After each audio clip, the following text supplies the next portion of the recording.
Alors, chers élèves, bonjour. Avec vos profs Ahmed Boulmali, qualifié Msalla, Académie régionale Lyon. Alors aujourd'hui, on va voir la suite de notre travail. La dernière fois, on avait un premier exercice relatif aux suites numériques. Lorsqu'on a une suite auxiliaire qui peut être soit arithmétique ou bien géométrique, cette fois-ci, on vous propose une autre typologie de suite. Donc voilà l'exercice qu'on vous propose. Donc voilà n, une suite qui est définie par i0 est égal à 3 sur 2, un plus 1 est égal à votre expression. Alors première question, la récurrence comme d'habitude. Deuxième question, la monotonie de la suite. Puis déduire un supérieur à 3 sur 2. Puis, question suivante, on déduire la convergence de i de n. Après, normalement, dans la question 3, on va introduire une suite qui peut être soit géométrique ou bien arithmétique. Cette fois-ci, il n'y a ni suite arithmétique ni géométrique. On vous propose de montrer un encadrement. Pour 2n appartenant à n, 2 moins un plus 1 est inférieur à 4 sur 5, facteur 2 moins i de n. Puis question B, montrer par récurrence que 2 moins i de n est inférieur à 1 demi fois 4 sur 4 à la puissance n. L'objectif, c'est de déduire la limite de un. Après, on va introduire une nouvelle suite qui est définie par une expression. L'objectif, c'est de calculer cette limite. Bien. Alors, on revient à notre exercice. Point de départ. Donc, voilà i de n. Donc, la première question, c'est la récurrence. Donc, première question, montrons que, quel que soit n appartient à n, vous avez i de n y compris entre 1 et 2. Donc, la question sur la récurrence. Donc, quelles sont les étapes de la récurrence? Comme on a déjà vu la séance précédente, la première étape, c'est pour n est égal à 0. Donc, je remplace n par 0, on obtient i0 entre 1 et 2. Alors i0, d'après l'énoncé de l'exercice, vous avez 3 sur 2. 3 sur 2, c'est un demi, qui est compris entre 1 et 2. Donc, la proposition est vraie pour n est égal à 0. Puis, la deuxième étape, c'est l'hypothèse de la récurrence. Donc, soit n appartient à n, alors on suppose que i de n est compris entre 1 et 2 et montrons que la proposition est vraie pour n plus 1, c'est-à-dire un plus 1 compris entre 1 et 2. Alors bien sûr, pour montrer un plus 1 compris entre 1 et 2, alors n'oubliez pas qu'on a i de n plus 1. D'après les données de l'exercice, vous avez C4 moins 6 sur i de n plus 1, ou bien 1 plus i de n, ça revient au même. Alors, si vous avez i de n plus 1 sous cette forme, on peut utiliser l'encadrement. Si vous avez une plus 1 sous forme AUN plus B sur CUN plus D, il faut utiliser la différence. Puisque vous avez cette expression de ce type, on peut faire l'encadrement. Donc, on a, d'après l'hypothèse, i de n est compris entre 1 et 2. Alors, on va encadrer un plus 1. Donc, i de n plus 1, il sera compris.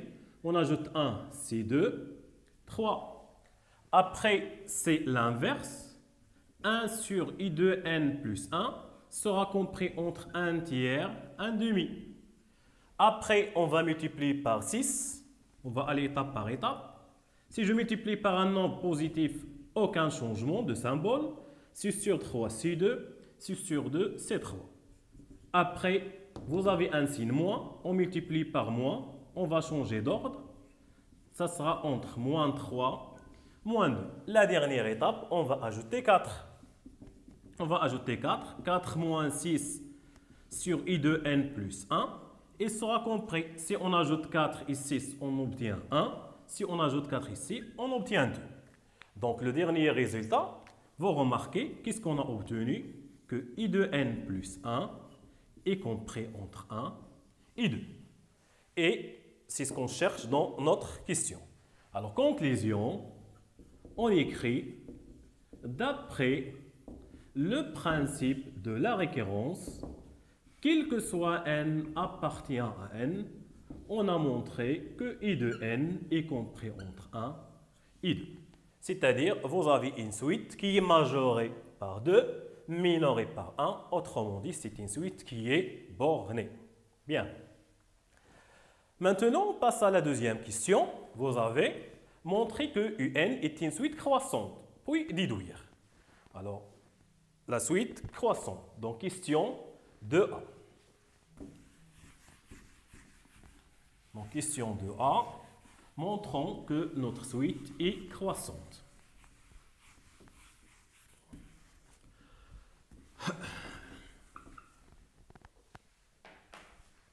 Donc 2A. Donc montrons que U de N est croissante. Bien. Alors pour montrer que notre suite est croissante, vous savez la règle.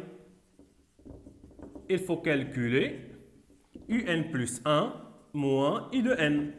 Donc soit N appartient à N, I de N plus 1 moins I de N est égal. Alors I de N plus 1, vous avez C4 moins 6 sur 1 plus UN moins I de N. Et maintenant, on va simplifier l'expression et on cherche à étudier le signe. Donc ici, en diminuant, comme C1 plus UN, 4 fois 1, C4, 4 fois UN, C4 I de N, moins 6. Alors, UN fois 1, c'est moins I de N. UN fois UN, c'est UN au carré, c'est moins UN au carré. Donc, on obtient 1 plus I de N. Donc, ici, c'est moins I de N au carré. Puis, vous avez 4 UN moins UN, c'est 3 I de N. Et vous avez 4 moins 6, c'est moins 2. Maintenant, on va étudier le signe de notre expression. 1 plus UN, puisque UN, d'après la première question, est compris entre 1 et 2. On a, d'après la première question, I de N entre 1 et 2. Alors, 1 plus I de N, il sera compris entre 2 et 3. C'est-à-dire, pour 2 N appartenant à N, vous avez 1 plus I de N est strictement positif. Donc, le dénominateur est strictement positif. Maintenant, on va s'intéresser au numérateur. Donc, on va étudier, donc étudions le signe de cette expression de moins UN au carré plus 3UN moins 2. Donc, on va étudier le signe de cette expression. Pour cela, on considère un polynôme. On va essayer de le factoriser. Par exemple, moins x carré plus 3x moins 2. On va utiliser delta. Delta b carré, c'est 9. Moins 4 fois moins 1 fois moins 2. C'est 9 moins 8 qui est égal à 1. Donc, vous avez deux solutions. Alors, x1, c'est moins b. Moins 3, moins racine de 1 sur 1. Sur 2a, c'est moins 2. Donc, moins 3, moins 4, moins 1, c'est moins 4. Sur moins 2, c'est 2. Et vous avez x2, c'est moins 3 plus 1 sur moins 2. C'est moins 2 sur moins 2 qui est égal à 1. Donc, on peut obtenir la factorisation de cette expression. Donc, moins x carré plus 3x moins 2 est égal.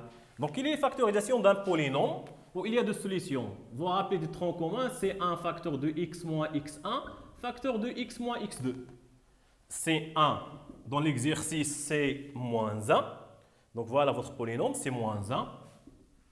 Facteur de x moins x1, c'est 1. x2, c'est 2.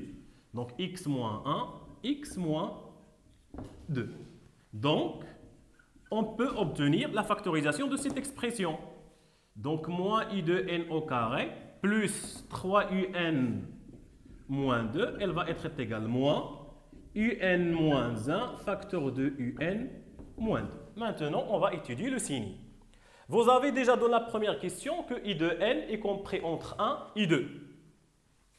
Donc, on a, d'après la première question, I de N entre 1 et 2. Donc, vous avez I de N moins 1. Il sera compris entre 0 et 1. Donc, c'est-à-dire ce I de N moins 1, il est positif. Puis, on a I de N moins 2. Il sera compris entre i de n moins 2, c'est moins 1, 0. C'est-à-dire, il est négatif.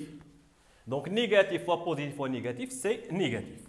Donc, conclusion, quel que soit n appartient à n, on a obtenu que un plus 1 moins i de n, elle sera négatif fois négatif, c'est positif. D'où i de n est une suite croissante. Donc voilà pour la monotonie de un. Bien. Maintenant, déduire que un c'est supérieur à 3 sur 2 pour que n appartient à n.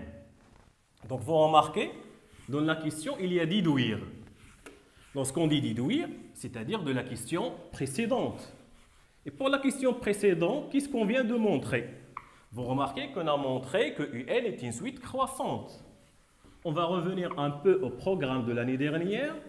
Quelle relation existe-t-il entre suite croissante et suite décroissante avec son premier terme?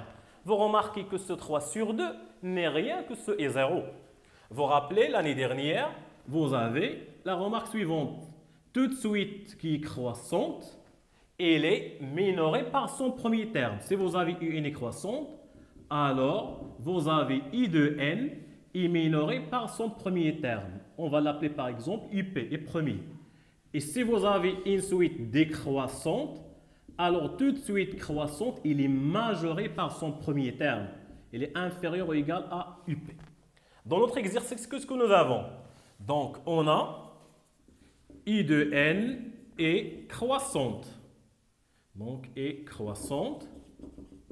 Alors, quel que soit n appartient à n, vous avez i de n est minoré par son premier terme, c'est-à-dire i de n est supérieur ou égal à 0. Or, E0 dans votre exercice, c'est 3 sur 2. Donc, quel que soit n appartient à n, vous avez i de n supérieur à E0 qui est égal à 3 sur 2 et vous avez votre conclusion facilement. Question B, on déduire que un est convergente. Alors, les critères de la convergence. Donc, un, pourquoi il s'agit d'une suite qui est convergente? Tout simplement, vous avez les critères de la convergence. Toute suite croissante majorée, ou bien toute suite décroissante et minorée. Dans notre exercice, on a i de n est croissante. Et on a prouvé que un est compris entre 1 et 2. C'est-à-dire que un est majoré par 2. Et on a i de n majoré. C'est préférable d'écrire le nombre par lequel notre suite est majorée par 2. Alors, vous avez i de n convergente. Donc voilà pour cette partie. Alors, i de n convergente, je vous rappelle, c'est-à-dire que lorsqu'on va calculer la limite i de n, il faut avoir un nombre qui est fini à la fin. Bien.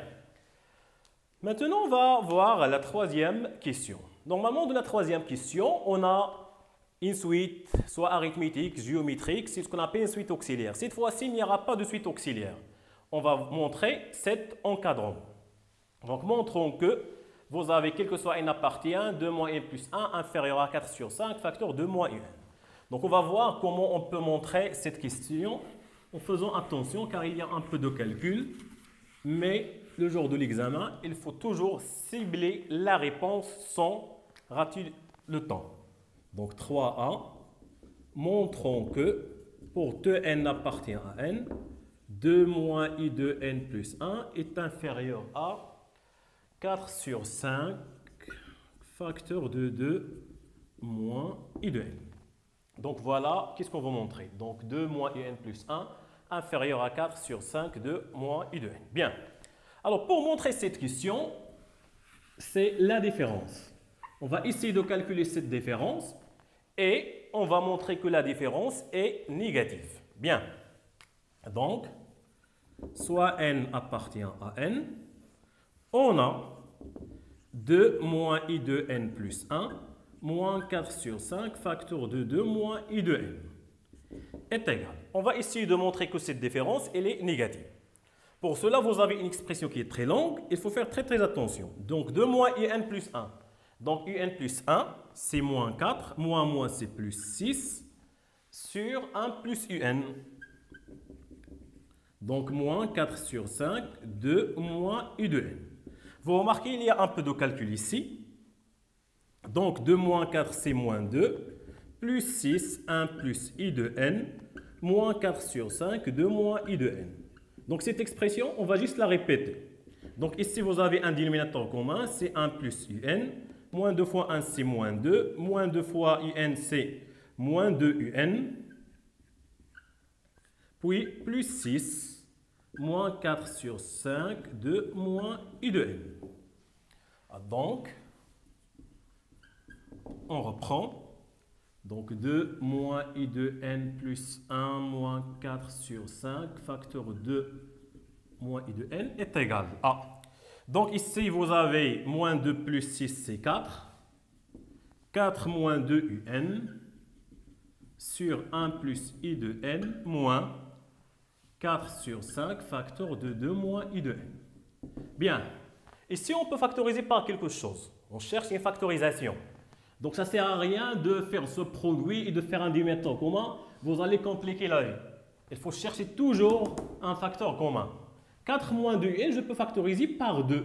Qu'est-ce qu'on va obtenir ici? C'est 2 moins i de n sur 1 plus i de n moins 4 sur 5, 2 moins i de n. Vous remarquez, il y a un facteur commun. C'est 2 moins un. Si je factorise par ce nombre, on obtient 2 sur 1 plus i de n moins 4 sur 5. Maintenant, on va étudier le signe. Donc 2 moins i de n, on sait le signe. On va revenir à la première question. Et s'il y a un peu de calcul, un dénominateur commun, c'est 5 facteur de 1 plus i de n, qui est positif, on l'a déjà montré. Donc 5 fois 2, c'est 10, moins 4 i de n, qui est égal à 2 moins i de n, facteur 2. Donc ici, vous avez 5 plus 5 un, positif. Alors 10 moins 4, c'est 6, moins 4 i de n. On peut également factoriser ici par un nombre. Donc 6 et 4, je peux factoriser par 2. Donc c'est 2, facteur 2 moins i de n. Alors ici, si on factorise par 2, elle reste 3 moins 2 i de n sur 5 plus 5 i n. Bien. Maintenant, on va étudier le signe de cette expression. Ce 3 moins 2 un, ça vous rappelle la question précédente qu'on a montré que un est supérieur à 3 sur 2. Alors, on va voir le signe de cette expression. Alors, commençons par 2 moins un. Donc, on a, d'après la première question, on a montré que un est compris entre 1 et 2. Donc, pour 2n appartenant à n, on a cette expression. Alors ici, qu'est-ce que nous avons? 2 moins in. Donc, si on fait la différence, donc moins i de n, il sera compris entre moins 2 et moins 1. Donc, 2 moins i de n.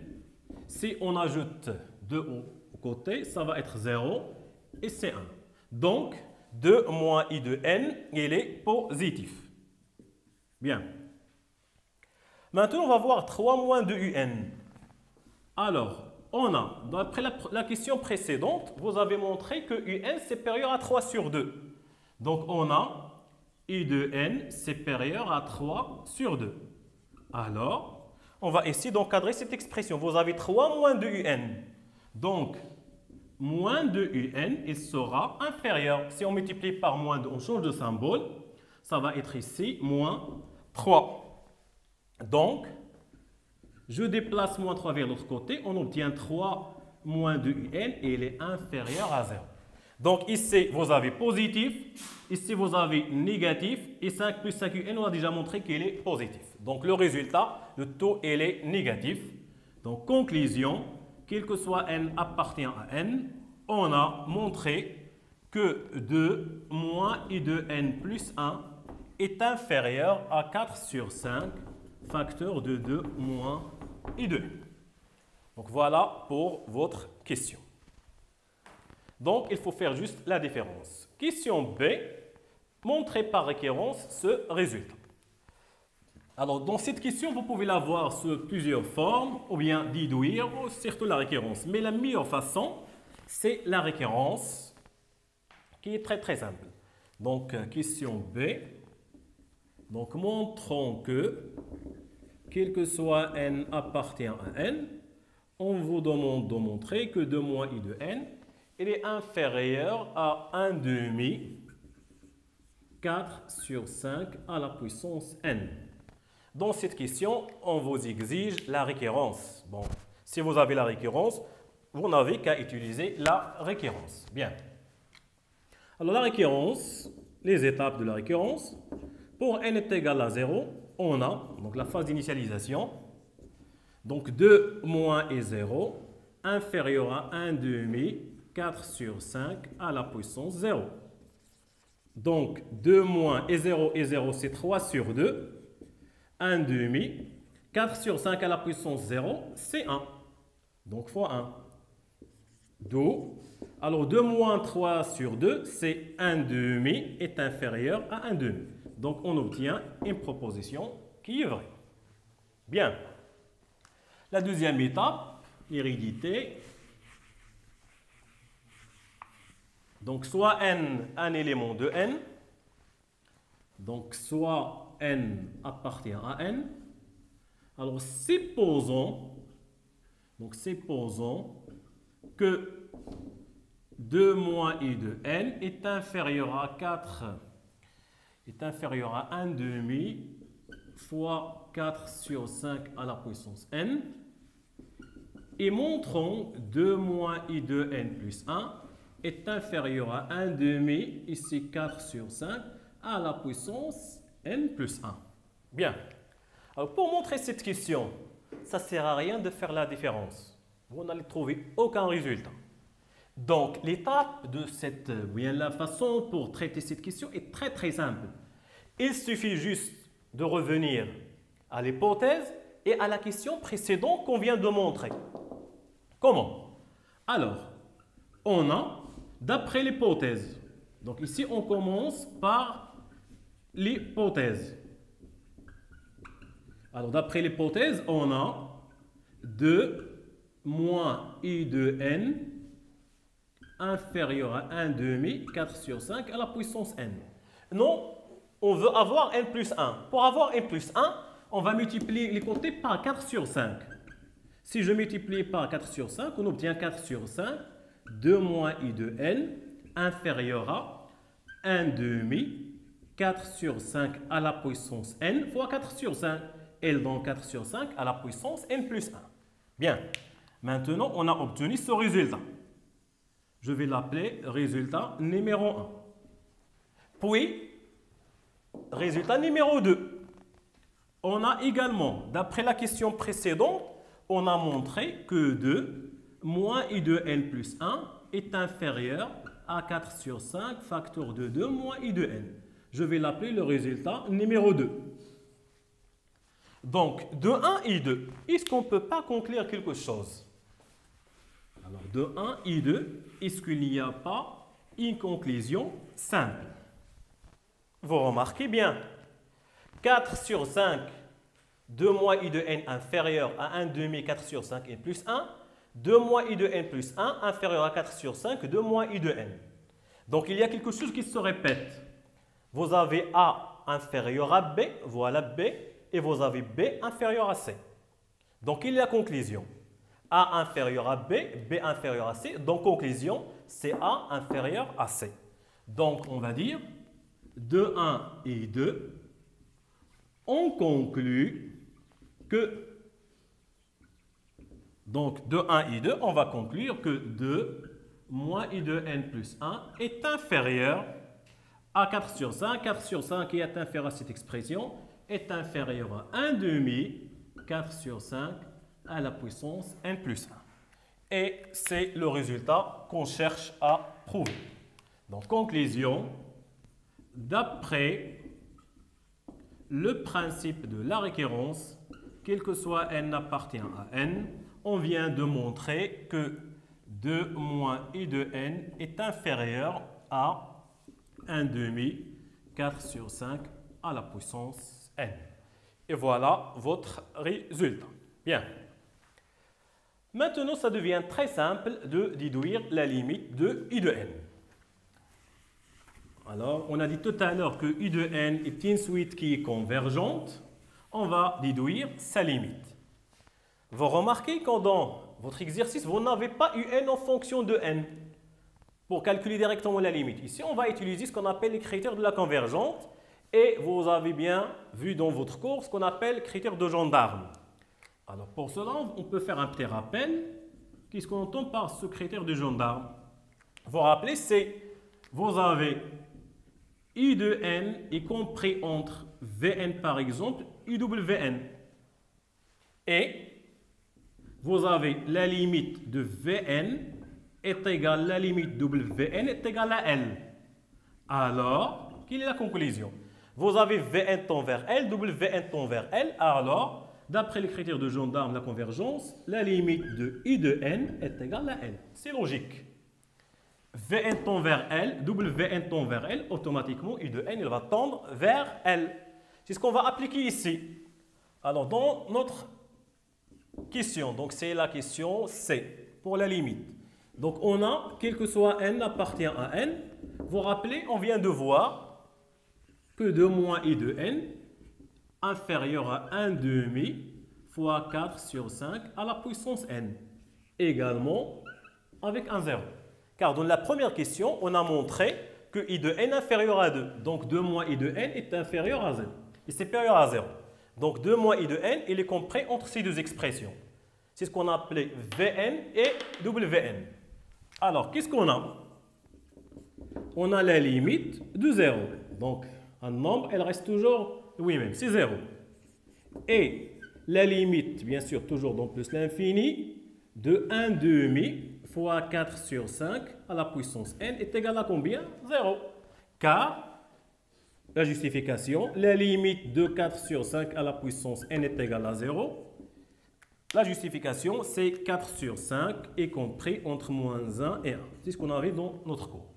Donc 0, 0, d'où la conclusion, la limite de cette expression de 2 moins I de n est égale à 0 lorsque n tend vers plus l'infini. Alors, il s'ensuit que si la limite de 2 moins I de n est égale à 0, donc la limite de I de n est égale à 2. Donc voilà, comme on a dit dans la convergence, il faut à la fin avoir une limite qui est finie de un et bien sûr, on a trouvé 2. Bien. Maintenant, il reste une petite dernière question.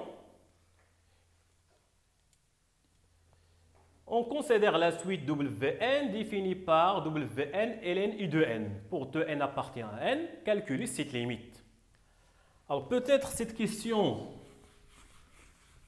vous rappelle quelque chose. C'est l'examen national de 2010. Il y avait une question de ce type. Mais pour cela, il faut faire un petit rappel. Alors, le rappel, il dit si la limite de IN est égale à L et vous avez une suite WN est égale f de UN. Donc, c'est un composé entre suite et fonction. Donc, vous avez WN est égal f de UN. Alors, si la limite de I de n est égale à L, quelle est la limite de Wn? La plupart, ils disent directement f de n. Non, il faut avoir une condition. Il faut que f soit continu. C'est une condition nécessaire. Et f continue en L. Maintenant, je peux dire que la limite de Wn est égale f de L. Donc, la plupart des candidats dans leur copie, ils oublient cette condition nécessaire. C'est ce qu'on va appliquer dans notre question. Donc, vous avez Wn est égal à ln de I de n. Donc, quel est votre f? C'est la fonction ln. Donc, on va dire, on a la limite de I de n est égale à combien? C'est égal à 2. Et quelle est votre fonction? La fonction, c'est ln. Et la fonction ln, on peut dire x ln de x, est continue. Alors, la fonction ln est continue sur l'intervalle 0 plus l'infini. C'est ce qu'on a vu dans notre cours, par définition. Donc, elle est continue en 2. Donc en particulier en 2. Puisque 2 fait partie.